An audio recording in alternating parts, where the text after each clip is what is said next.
వారి పితరుల దేవుడైన యెహోవా తన జనుల యందు తన నివాస స్థలమందు కటాక్షము గలవాడై వారి యొద్దకు తన దూతల ద్వారా, ఎవరు ఆ దూతలు? ఆ దూతలు ఎవరు? పరలోకం నుంచి వచ్చిన దూతలు కాదు.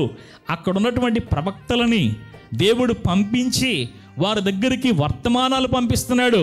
అమ్మా, చెరలోకి వెళ్ళిపోవడానికి రెడీగా ఉన్నారు.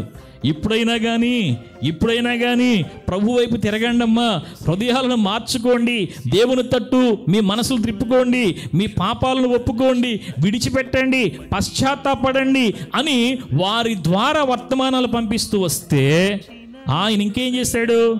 ఆయన పెందల కడనే లేచి, హల్లెలూయా అంటే గమనించండి, దేవుడు పెందల కడే లేచి వాళ్ళ దగ్గరికి ఎవరిని పంపిస్తూ వచ్చాడంట?